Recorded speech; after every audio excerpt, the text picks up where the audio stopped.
राम राम किसान भाइयों आप सभी का स्वागत है एक और नई वीडियो में। किसान साथियों, बाली निकलते समय हमें क्या गलती नहीं करनी चाहिए। यदि किसान साथियों बाली निकलते समय यदि 3 गलती कर बैठते हैं तो आपकी धान की फसल की पैदावार बहुत ज़्यादा घट जाती है। किसान साथियों, सितंबर का महीना चल रहा है, बहुत से किसान साथियों ने अगेती रुपाई करी धान की, वो अपनी धान की फसल की कटाई कर रहे हैं। बहुत से किसान साथियों ने लेट बुआई करी, लेट रुपाई करी, वो उन्हों की धान की फसल में गोब अवस्था में बालियाँ निकलना शुरू हुई है। तो इस समय हमें क्या करना चाहिए, बालियाँ निकलते समय कौन से खादों का प्रयोग करना चाहिए। बहुत से किसान साथी सोचते हैं कि अब हमारी धान की फसल में बालियाँ निकलना शुरू हो गई है गोब अवस्था में, उस समय हमारे धान के लिए कोई भी खाद की आवश्यकता नहीं पड़ती। तो किसान जब सोचते हैं कि हमारी धान की फसल में बालियाँ निकलना शुरू हो गई है गोब अवस्था में, उस सोचते हैं कि हमारी धान की फसल में कोई भी पोषक तत्व की आवश्यकता नहीं है। ऐसा नहीं होता किसान साथियों। जब हमारी धान की फसल में बालियाँ निकलते समय और किसान साथियों गोब अवस्था में हमारे धान के लिए बहुत ज़्यादा पोषक तत्व की आवश्यकता पड़ती है। तो ऐसे कौन से पोषक तत्व की आवश्यकता पड़ती है, ऐसी 3 गलती कभी नहीं करनी चाहिए। तो किसान साथियों, यदि हमारी वीडियो आप देख रहे हैं तो वीडियो में कमेंट करके जरूर बताएं कि आप कौन से राज्य से वीडियो देख रहे हैं, ताकि हमें पता चल सके कि आप कौन कौन से राज्य से वीडियो देखते हैं। तो किसान साथियों नमस्कार, मैं आपका स्वागत करता हूं Ajay Pal agriculture YouTube channel में। किसान साथियों, धान की फसल में बालियाँ निकल रही है या बालियाँ 30 से या 50% निकल चुकी है या 80% भी निकल चुकी है। इस अवस्था में किसान भाइयों आपको अपनी धान की फसल में 3 गलतियों को बिल्कुल नहीं करना चाहिए। यदि धान की फसल में बालियाँ निकलते समय आप इन 3 गलतियों को करते हैं तो किसान भाइयों आपकी जो पैदावार होगी 20 से लेकर 25% तक कम हो सकती है। लेकिन यदि इन 3 गलतियों को आप नहीं करेंगे तो आपकी धान की पैदावार बहुत 3 से लेकर 4 कुंटल प्रति एकड़ से बढ़ सकती है। वह कौन सी गलतियां जिनको आपको भूल कर भी नहीं करनी चाहिए, आइए जानने के लिए इस वीडियो को पूरा अंत तक देखें, ताकि चैनल पर पहली बार है चैनल को भी सब्सक्राइब कर लीजिए। और किसान साथियों, धान की फसल में जब बाली निकल रही होती है तो उस समय हमारी धान की फसल के अति महत्वपूर्ण समय माना जाता है। इस अवस्था में हमें अपने धान की फसल को बहुत अच्छे तरीके से देखभाल करनी होती है। इस अवस्था में हमारे पौधों को कई सारे पोषक तत्व की आवश्यकता होती है, उनको हमारी सही समय और सही मात्रा में प्रयोग में आ जाता है। तो इन सब कार्यों को हम करते हैं तो हमारी जो धान की पैदावार होगी लगभग 30 से 35% तक बढ़ सकती है। लेकिन यदि हम इन गलतियों को नहीं करते तो आपकी काफ़ी ज़्यादा नुकसान हो जाता है और हमारी धान की फसल की पैदावार घट जाती है। आइए तो सबसे पहले जानते हैं नंबर 1 पर कौन सी गलती नहीं करनी चाहिए। नंबर 1 पर किसान भाई आपकी जिस गलती को नहीं करना चाहिए वह सही पोषक तत्व का प्रयोग। हाँ किसान साथी, यदि आप सही पोषक तत्व का प्रयोग करते हैं तो किसान भाई धान की फसल में जब बालें निकल रही होती है इस समय पर हमारे पौधे की थोड़ी थोड़ी मात्रा में कई सारे पोषक तत्व की आवश्यकता होती है। यदि बालें निकलते समय हम उन खादों का सही मात्रा में प्रयोग कर देते हैं, सही मात्रा में डाल देते हैं तो धान की उपज उस समय हमारी काफ़ी ज़्यादा बढ़ जाती है। इस अवस्था में हमें किसान भाइयों कौन से खाद का प्रयोग करना चाहिए, तो किसान भाइयों इसका नाम है किसान साथियों एनपीके।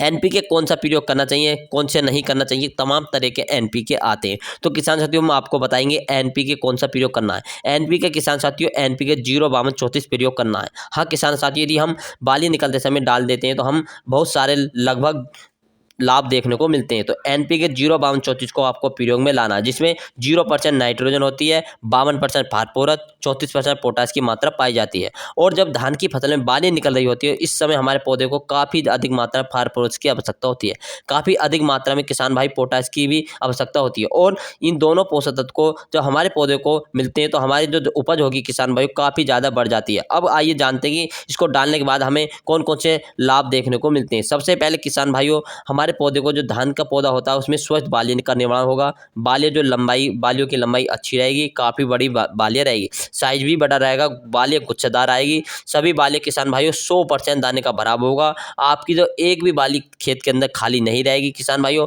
और धान की फसल में सूख जाती है, पौधा सूख जाता है, वो भी सहनशील की क्षमता बढ़ जाएगी। जल अधिक भर जाता है उसको भी सहनशील रखने की क्षमता रख देगा पौधा। मतलब यदि आपकी धान की फसल 2 से 4 दिन सिंचाई नहीं कर पाते तो आपकी जो पैदावार होगी किसान साथियों वो भी अच्छी हो जाएगी। यदि किसान साथियों जल भराव हो जाता है उससे भी आपकी फसल में कोई नुकसान नहीं होगा। मिट्टी का तापमान भी नियंत्रण करेगा। आई किसान भाइयों, हमारी जो धान का पौधा है उसका जो रोग प्रतिरोधक क्षमता होगी वो बढ़ जाएगी, जिससे यदि छोटे मोटे रोग अटैक होता है हमारे धान पौधे में वो भी सहनशील हो जाएगा। कई सारे फायदे देखने को मिलेंगे।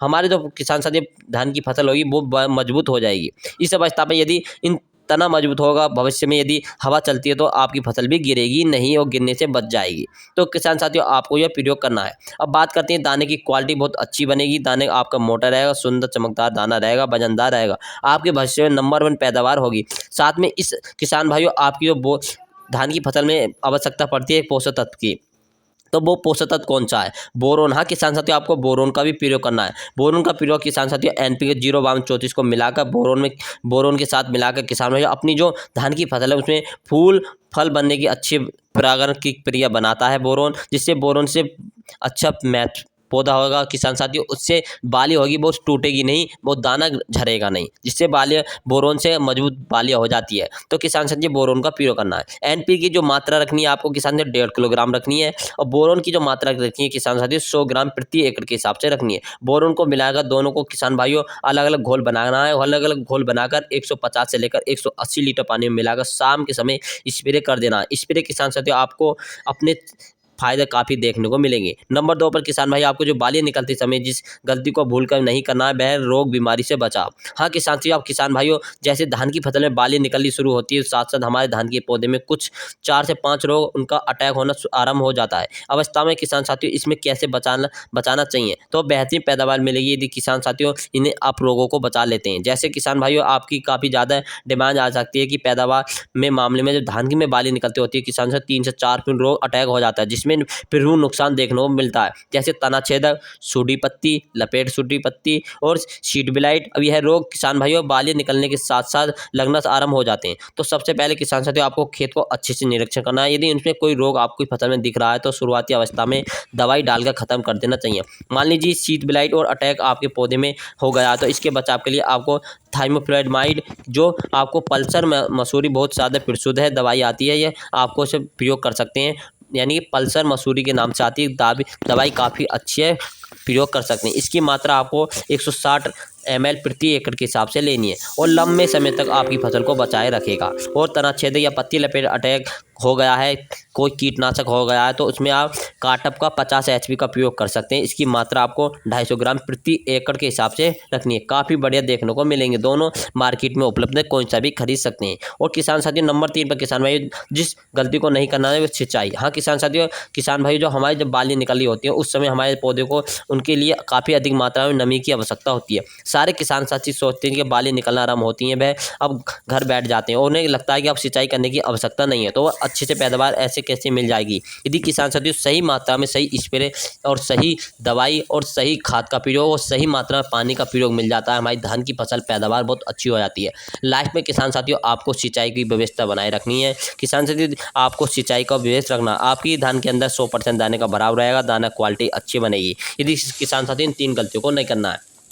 और किसान साथियों जब आपकी धान की फसल में बालें निकल आए पूरी तो किसान साथियों उस समय आप NPK 13-0-45 का भी स्प्रे कर सकते हैं। 13-0-45 आपकी धान की यानी फसल में काफ़ी अच्छा रहता है। दोनों में से किसान साथियों प्रयोग करें। सबसे पहले NPK 0-52-34 करें, इसके साथ बोरोन का प्रयोग करें, फिर पल्सर के नाम से दवाई आती है इसका प्रयोग करें। और किसान साथियों कीट लग गया तो काटअप 50 HP का प्रयोग कर सकते हैं। और किसान साथियों हमारी वीडियो आपको अच्छी लगी तो वीडियो को लाइक, चैनल को सब्सक्राइब करें। मिलेंगे नेक्स्ट वीडियो के साथ। जय जवान जय किसान। सभी किसान साथियों को बहुत बहुत धन्यवाद। कमेंट करके जरूर बताएं आप यह वीडियो कौन से राज्य से देख रहे हैं। सभी किसान साथी मिलेंगे नेक्स्ट वीडियो से।